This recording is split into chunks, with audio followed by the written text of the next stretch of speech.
এবার ফাল্গুন মাস এসে গেছে, ফাল্গুন মাসে হোলি খেলা আরম্ভ হয়ে গেছে। সেই হোলি খেলার সময়ে শঙ্খচূড় নামে অসুর সমস্ত গোপীদেরকে হরণ করে নিয়ে কাম্যবনের দিকে চলে গিয়েছিলেন। শ্রী গোবিন্দ সেখানে গেলেন এবং তাদের সঙ্গে যুদ্ধ করলেন, আর যুদ্ধ করে এই শঙ্খচূড়কে বধ করলেন। শঙ্খচূড়ের মাথার থেকে একটা মণি ছিল, সেই মণি বের করে নিয়ে চলে আসলেন এবং তাকে বধ করেছিলেন। সেই মণি তিনি বলরামকে দান করেছিলেন, বলরাম দান করেছিলেন মধুমঙ্গলকে, মধুমঙ্গল দিয়েছিলেন রাধারানীকে, এবং রাধারানী সেই মণি সূর্য পূজার সময় সূর্যকে দান করেছিলেন। পরবর্তী সময়ে সূর্যদেব এই মণি সত্রাজিত রাজাকে দান করেছিলেন। এইভাবে আমরা জানতে পারি। শ্রী গোবিন্দ প্রতিদিন গোচারণ করতে যান, এক এক দিন এক এক লীলা করে থাকেন।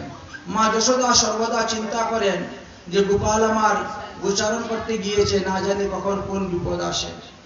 কিন্তু শ্রীরাম বলছে তুমি ভয় করিও না গো মা, গোপালকে রক্ষা করার জন্য অনেক দেব দেবীরা পর্যন্ত আসেন। জানেন কোন কোন দেবদেবী আসেন? নাম তো জানি না। তাহলে বলে আকৃতি প্রকৃতি বলতে পারবো, তোমরা কিন্তু বলে দিবা তার নাম কি। আচ্ছা ঠিক আছে বলো। অরে শ্রীরাম কহেছে বাণী, শোনো মা গো নন্দরানী, নীতি নীতি যাই মোরা বনে,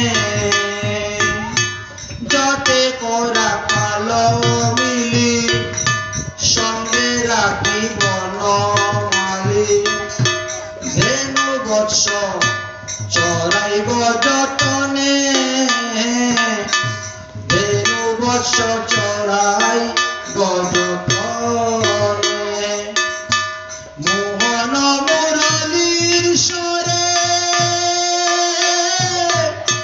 নানা চাঁদে গান করে, ভুবন ভুলায় সেই রবে, ভুবন ভুলায় সেই রবে, শুনিয়া মুরলীর বর দিব্য মূর্তি লোক সব, আসি দর্শনে করে সবে, আসি দর্শন।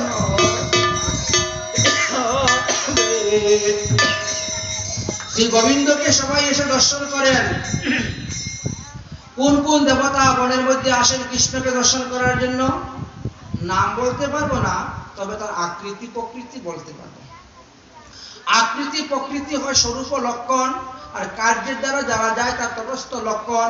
এই দুই লক্ষণে চেনা যাবে উনি কে ছিলেন। আচ্ছা বলো।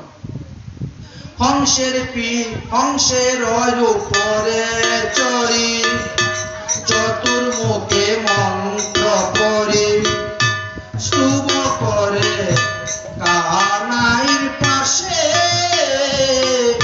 স্তব করে কানাইর পাশে। কে সেই ব্যক্তি?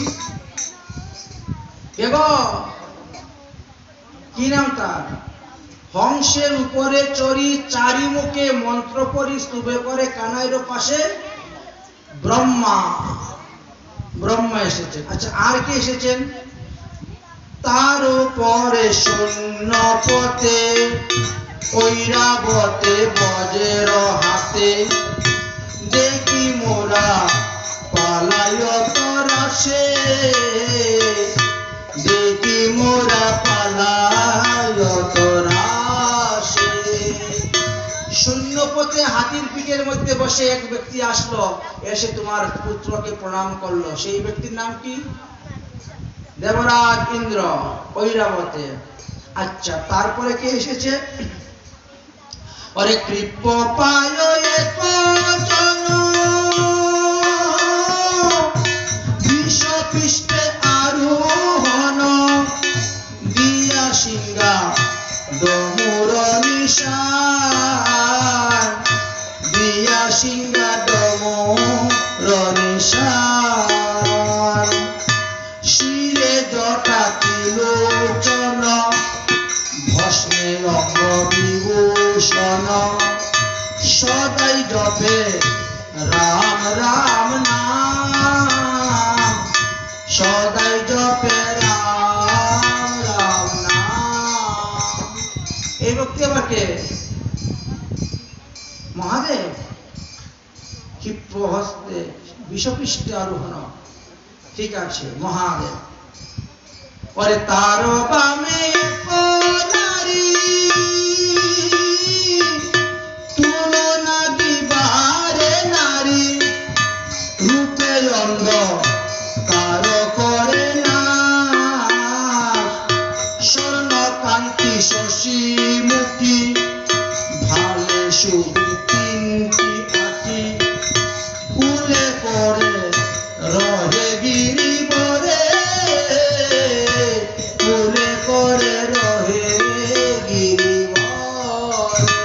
এইবার কে আসলেন? কে? পার্বতী দেবী। পার্বতী দেবী এসেছেন। স্বর্ণকান্তি শশীমুখী ভালেতে তিনটি আঁকি, কপালে তিনটি, কুলে নিয়ে বসেছে কৃষ্ণরে। নিয়ে কি বলে? আরে কুলে লইয়া গিরিবরে নদী খাওয়ায় বস করে কুলে লইয়া গিরিবরে নদী খাওয়ায় বস করে বলে ওরে খাও তুমি ননি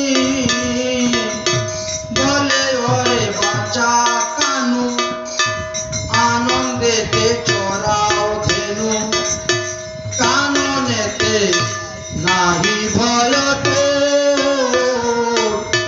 কাননতে নায় ভয় তো। স্বয়ং দুর্গা দেবী আসেছেন। 10 হাতে ননি খাওয়ান তোমার গোপালকে, বলেন কোনো ভয় নেই আমি আছি। তারপরে আরেকজন ব্যক্তি আসলো, সেটাকে চিনতে পারলাম না। বলো কিরকম? বলে গজমুখ জন মুশিকেতে আরোহণ সিন্দুর মণ্ডলিত লোকানি সিন্দুর মণ্ডলিত লোকানি। সে আবার কি কোন ব্যক্তি? গণেশ। গজমুখ একজন মুশিকেতে আরোহণ, ইঁদুরের উপর চলে এসেছেন। তারপরে কে এসেছে? বড় মুখ শিকি পর বাম হস্তে ধেনু ধর কিবা তার কুচের বলনি কিবা তার কুচের বলনি। এ আবার কে ভক্তি? কার্তিক। শিকি মানে ময়ূর। ময়ূরের পৃষ্ঠে আরোহণ করিয়ে তীরধেনু নিয়ে এসেছেন। এইভাবে একের পর এক সমস্ত ঘটনা খুলে বললেন। অতএব তুমি চিন্তাই করিও না, কৃষ্ণ খুব ভালো আছেন, সুখে আছেন এবং আমরা একসঙ্গে অবস্থান করি, কোনো অসুবিধা নাই। কৃষ্ণকে আমরা সর্বদা দেখে রাখি। বেশ কয়েকদিন হয়ে গেল ভগবান শ্রীকৃষ্ণ 11 বৎসর পার হয়ে গেছে, কাছাকাছি চলে আসতেছে। শ্রী গোবিন্দ 11 বৎসরের কাছাকাছি চলে আসতেছে। হ্যাঁ, 11 বৎসর হয়ে গেছে। ভগবান শ্রীকৃষ্ণ আরিগ্রামে গোচারণ করতেছেন। কংস তখন পাঠিয়েছে অরিষ্টাসুরকে, যে অরিষ্টাসুরকে বধ করাকে নিমিত্ত করে রাধাকুণ্ড শ্যামকুণ্ডর আবিষ্কার হয়েছিল। যে অরিষ্টাসুরকে বধ করার ফলে এই 60,000 কোটি তীর্থকে ভগবান আহ্বান করে এনেছিলেন শ্যামকুণ্ডের মধ্যে। আজও পর্যন্ত সেই তীর্থগণ অবস্থান করতেছেন, যে শ্যামকুণ্ড রাধাকুণ্ডে স্নান করলে পরে 60,000 কোটি তীর্থতে স্নান করা যায়। সেই কুণ্ড কিভাবে আবিষ্কার হয়েছিল এই বিষয়ে বর্ণন করলেন। তারপরে কেশিদৈত্য বধ, ভৌমাসুর উদ্ধার এবং দেবর্ষি নারদের আগমনের কথা বললেন। কেশিদৈত্য বধ করার পর, ভৌমাসুরকে উদ্ধার করার পর ভগবান শ্রীকৃষ্ণ মনের আনন্দে ব্রজলীলা করে যাচ্ছেন। হোলি, রং খেলা, ঝুলন লীলা এইসবে একের পর এক করে যাচ্ছেন। আর এইদিকে কংস মহাশয় কালে একের পর এক দুঃস্বপ্ন দেখতেছেন। একদিন দেবর্ষি নারদ এসে উপস্থিত হয়েছে।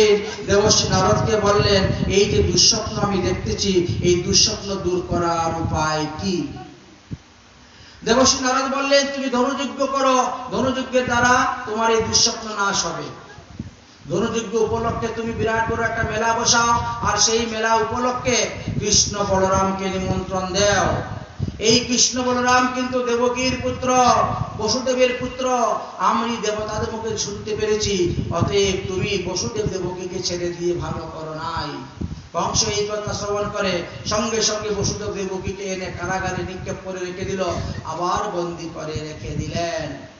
আর কৃষ্ণ বলরামকে মারার জন্য কি করলেন? মল্ল যুদ্ধ ক্রিয়া ব্যবস্থা করলেন। দেবর্ষি নারদ চলে গেলেন, গিয়ে ভগবান শ্রীকৃষ্ণকে বলেন, প্রভু কৃষ্ণ বধের এই কংস বধের ব্যবস্থা আমি করে দিয়েছি, আর বিলম্ব নেই, ইতিমধ্যে ধনুযজ্ঞ আরম্ভ হবে, তুমি কিন্তু না করবে না। ধনুযজ্ঞে যাবে, আর সেখানে গিয়ে কংসকে তুমি অনায়াসে বধ করতে পারবে। কংসের পাপের ভরা পূর্ণ হয়ে গিয়েছে।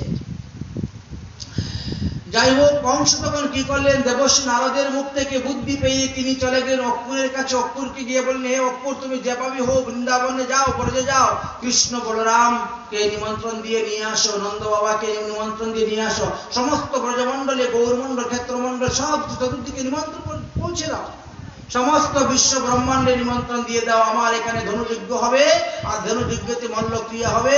যত বড় বড় মল্লবীর আছে সবাই যেন আসে যুদ্ধেতে, যে যুদ্ধে জয়লাভ করতে পারবে, আমার রাজ্যের অর্ধেক রাজ্য তাকে দান করে দিব। বিরাট বড় মেলা শুরু হয়ে গেছে, 1 মাস ব্যাপী মেলা শুরু হয়ে গেছে, আর ধনুযজ্ঞ হবে।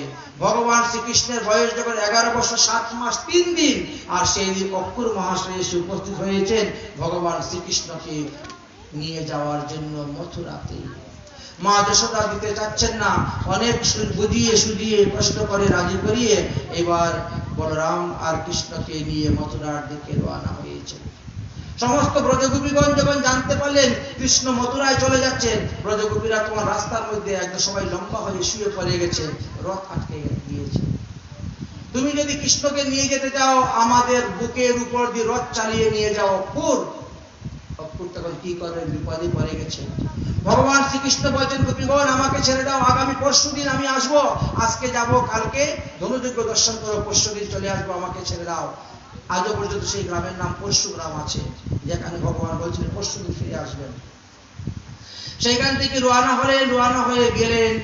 যখন যমুনার তীরে গিয়েছেন, অক্কুর বলল, আমার নিত্য নিয়ম এটা প্রতিদিন যমুনায় স্নান করা, অতএব আজকে তো যমুনায় স্নান করতে পারি নাই, তোমরা একটু বসো, আমি যমুনায় স্নান করে আসি। যখন অক্কুর কৃষ্ণ বলরামকে রথের উপরে বসিয়ে দিয়ে যমুনায় স্নান করতে গেলেন, আর সেখান থেকে বৃন্দাবনের কৃষ্ণ বৃন্দাবনে চলে আসলেন, আর ওখান থেকে দেবকী নন্দন কৃষ্ণ, বাসুদেব কৃষ্ণ গেলেন কংসকে বধ করার জন্য। যশোদানন্দন কৃষ্ণ কখনো কংসকে বধ করেন নাই। যশোদানন্দন কৃষ্ণ বৃন্দাবনে চলে আসলেন। এই জন্য 2 কৃষ্ণ লীলা করেছিলেন, একই দেহের মধ্যে 2 কৃষ্ণ বিরাজ করেছিলেন, আবার বিভক্ত হয়ে গেলেন, আলাদা হয়ে গেলেন 2 কৃষ্ণ। এক কৃষ্ণ বৃন্দাবনে, কৃষ্ণ বৃন্দাবনে চলে গেলেন, আর মথুরার কৃষ্ণ মথুরায় চলে আসলেন কংসকে বধ করার জন্য। এই যে অক্কুর জলের মধ্যে যখন ডুব দিলেন, তখন মৎস্যকুর্ম, বরাহ আদি সমস্ত অবতার লীলা দর্শন করেছিলেন তিনি। দর্শন করার পরে তিনি কৃতার্থ হয়েছিলেন, ধন্য হয়েছিলেন। তখন তিনি বুঝতে পারলেন, যাকে রক্ষা করার জন্য আমি এত চিন্তা করতে, তিনি স্বয়ং ভগবান, তিনি আমাদেরকে রক্ষা করতেছেন। যাই হোক, গিয়ে উপস্থিত হলেন, নন্দ বাবার সঙ্গে দেখা হলো, উপবনে খাওয়া দাওয়া হলো, তারপরে রওনা হলেন ধনুযজ্ঞ দর্শন করার জন্য। ধনুযজ্ঞ দর্শন করতে গিয়ে প্রথমে রজককে উদ্ধার করলেন। রজকের কাছে কাপড় চেয়েছিলেন, রজক কাপড় দেয় নেই, চপটাঘাত করলেন, তার মাথা দেহ থেকে দ্বিখণ্ডিত হয়ে পড়ে গেল, সমস্ত রজক পালিয়ে গেল। তাদের কাপড় নিয়ে এসে গোবিন্দ পড়লেন, আর কাপড় পরে গোবিন্দ গেলেন মালাকারের ঘরে, সেখান থেকে মাল্য করলেন, তাম্বুলার ঘরে গেলেন, পান তাম্বুল খেলেন, মালা হলো, তাম্বুল হলো, পোশাক হলো, এবার চন্দনের দরকার, তাই কুবজার কাছে গেলেন চন্দন করতে।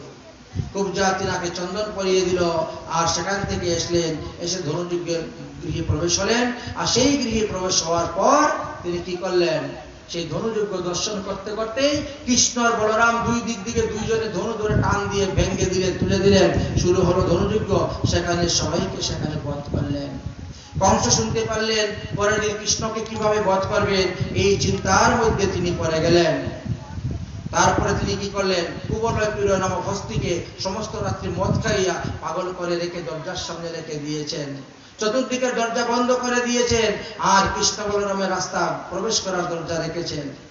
ভগবান শ্রীকৃষ্ণ বলরাম সকালবেলা যখন গিয়েছেন মল্লযুদ্ধে প্রবেশ করবেন, ওয়ে মাহুত, তুমি তোমার হাতিটাকে সরিয়ে দাও, না হলে এই হাতি সহ তোমাকে জমালয়ে পাঠাবো। এই হাতিটা ছিল জরাসন্ধর হাতি, 10,000 হাতির বল ছিল এই হাতির দেহের মধ্যে, এমন বড় হাতি ছিল, বড় হাতি। কিন্তু ওই হাতির সঙ্গে যুদ্ধ করে ভগবান শ্রীকৃষ্ণ হাতিকে বধ করে হাতির 2 দাঁত 2 ভাই উত্তোলন করে রঙ্গমঞ্চে গিয়ে উপস্থিত হয়েছিলেন। আর সেখানে গিয়ে তারপরে শুরু হলো যুদ্ধ। চানুর মুষ্টিক এর সঙ্গে যুদ্ধ শুরু হলো, এবং যুদ্ধ করতে করতে চানুর মুষ্টিককে পরাজয় করে দিলেন।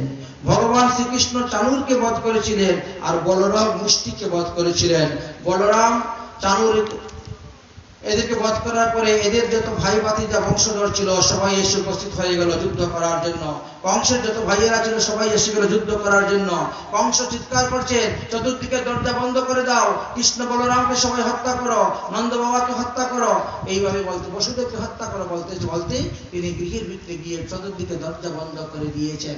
ভগবান দেখলেন কংস তার নিজের আত্মগোপন করার জন্য লুকিয়ে গেছে, কিন্তু লুকিয়ে যাবে কোথায়, সে মহাপাপী, তাকে বধ করতে হবে। শ্রীকৃষ্ণ এমন জুড়ে লাভ দিয়েছে, এই উচ্চ বাউন্ডারি পার হয়ে একেবারে কংসের রঙ্গমঞ্চে গিয়ে পৌঁছেছেন। তার সঙ্গে যুদ্ধ করতে শুরু করলেন, যুদ্ধ করতে করতে তাকে নিরস্ত্র করলেন এবং তার বক্ষের মধ্যে বসে বাম হাত দিয়ে গলা টিপে ধরলেন। ওরে দুষ্ট কংস, তুমি আমার মাতা পিতাকে এতদিন যাবৎ পাথর চাপা দিয়ে রেখেছিলে, লোহার শৃঙ্খল দিয়ে বন্দী করে কারাগারে রেখেছ, তোমার পাপের ঘোড়া পূর্ণ হয়ে গেছে, এখন তোমাকে বধ করব। এইভাবে ভগবান কংসকে বধ করেছিলেন। বলো কংসমর্দন ভগবান কি। ভগবান কংসকে বধ করার পর তিনি কি করেন, মাতা পিতাকে কারাগার থেকে মুক্ত করলেন, উগ্রসরকে কারাগার থেকে মুক্ত করে আবার রাজগদ্দিতে বসালেন। যত আত্মীয় স্বজন ইষ্টি কুটুম্বরা কংসের ভয়ে ভীত হয়ে আত্মগোপনে বিভিন্ন জায়গায় লুকিয়েছিল, তারা সবাই এসে মথুরায় উপস্থিত হয়ে গেছে। ভগবান শ্রীকৃষ্ণ বলছে, নন্দ বাবা তুমি বাড়ি চলে যাও, আমি কয়েকদিন পরে আসবো। এই বলে নন্দ বাবাকে ফেরত দিয়ে দিলেন। এদিকে বসুদেব চিন্তা করলেন, আমার ছেলের বয়স 11.5 বৎসর হয়ে গেছে, এখন ছেলের উপনয়ন সংস্কার করাতে হবে। তাই কৃষ্ণ বলরামের উপনয়ন সংস্কার করালেন। উপনয়ন সংস্কার করানোর পরে উজ্জয়িনীতে পাঠিয়ে দিলেন বিদ্যা শিক্ষা লাভ করার জন্য। আর উজ্জয়িনীতে যাওয়ার পরে সেখানে গিয়ে সুদামা বিপ্রের সঙ্গে স্কুলেতে বিদ্যার্থী বিদ্যালয়ে গুরুকুলে তাদের বন্ধুত্ব স্থাপন হয়ে গেল শ্রীকৃষ্ণের সঙ্গে। কৃষ্ণ বলরাম একসঙ্গে অবস্থান করতেন। একদিন কৃষ্ণ বলরামের উপর লাকড়ি কাটার ভার করেছে, শুকনো লাকড়ি আনয়নে ভার ছিল। সুদামার কাছে চানা দিয়েছিলেন, কৃষ্ণ ক্ষুধা লাগলে পরে তুমি খেতে দিও, কিন্তু সুদামা সব কিছু খেয়ে নিয়েছিল, ভগবান শ্রীকৃষ্ণকে দেয় নাই। এই জন্য সুদামা সারা জীবন সে দরিদ্র ছিল, গরিব ছিল। 64 দিনে ভগবান 64 প্রকার বিদ্যা শিক্ষা লাভ করলেন। আর বিদ্যা শিক্ষা লাভ করার পরে তিনি পুনরায় এসে উপস্থিত হয়ে গেলেন মথুরা মণ্ডলে। মথুরা মণ্ডলে উপস্থিত হওয়ার পরে তখন ভগবান শ্রীকৃষ্ণ গুরু দক্ষিণা দেওয়ার উপলক্ষে গুরুদেবকে তিনি কি দিলেন, তিনি গুরুদেবকে 12 বৎসর আগের মৃত পুত্রকে এনে তিনি দান করেছিলেন। দান করে গুরু দক্ষিণা দিয়ে তিনি মথুরায় এসেছিলেন। মথুরায় আসার পরে তিনি অক্রুরকে পাঠিয়েছিলেন তিনার পিসাত্ত ভাই অর্থাৎ পঞ্চপাণ্ডবের সংবাদ নেওয়ার জন্য। পঞ্চপাণ্ডবের সংবাদ নিয়ে তিনি এসেছিলেন। আর এদিকে উদ্ধবকে পাঠিয়েছিলেন শ্রীধাম বৃন্দাবনে ব্রজগোপীদেরকে সান্ত্বনা দেওয়ার জন্য। এই বিষয়ে উদ্ধব গীতটা আমরা আগামী করলে আস্বাদন করব। আজকের মতন ভাগবতীয় কথা আমাদের এখানে বিশ্রাম। যদক্ষরম পদবষ্টম মাত্রহীনষ্ট ইয়দ্ভবেৎ তৎসর্ব ক্ষমতাং দেবং প্রসিদ্ধং পরমেশ্বর। ওম সর্বে ভবন্তু সুখিনঃ সর্বে সন্তু নিরাময়া সর্বভদ্রাণি পশ্যতু মা কষ্টিং। ওম শান্তি, ওম শান্তি, ওম শান্তি।